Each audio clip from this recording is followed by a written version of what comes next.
We want to provide you, the viewer, a little bit more in-depth information on why Colorado prosecutors have charged James Holmes with 24 counts of first-degree murder, when in fact there are only 12 victims. Kelly, please inform them as to why. Is this unusual? Does it happen? Alison, this isn't unusual given the circumstances surrounding this particular case. What we have here is for each victim, for each 12 victims, there are 2 murder counts attached to each one. So the first murder count is something that trial junkies should be well aware of. This is your premeditated murder with malice aforethought. This is the willful and deliberate killing of another human being.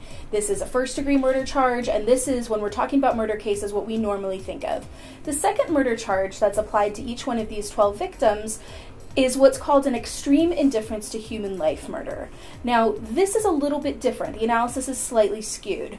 In this case, we have a situation where James Holmes created this terror scenario for all of the people in the movie theater. He rolled tear gas canisters down the aisles. He was standing in front of one of the doors, blocking the exits, and he was firing bullets into people. It was a horrific scene from every account.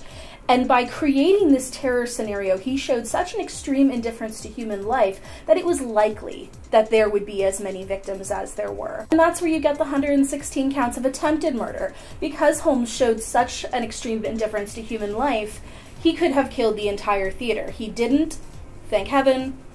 But the 12 who he did kill, they now have 2 murder charges for each one, regular first-degree murder, and then this extreme indifference to human life murder. And do you think the death penalty is likely in this case? Oh, absolutely. Absolutely. Colorado has had the death penalty on its books for years.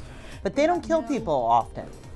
They don't kill people often, but this was horrific. This is one of the worst massacres in American history. If there was ever a time to break out capital punishment, this would be the time. I am reminded of what Tim McVeigh said at his sentencing in 1997. Tim McVeigh was the fellow who bombed the federal building in Oklahoma City, killing any number of people. When they asked if he had anything to say, Tim McVeigh said, he quoted Justice Brandeis, that the government is the teacher, the omnipresent teacher, and that it teaches its citizens by its behavior. Tim McVeigh was making the point that in the United States, the government solves its problems by killing people. Therefore, that's what he learned to do, to solve his problems by killing people. And the government's response was to kill Tim McVeigh. He got the death penalty. And there have not been a lot of people getting a federal death penalty. I totally agree with Ms. Gerner that if anybody's going to get the death penalty in Colorado, it is Mr. Holmes.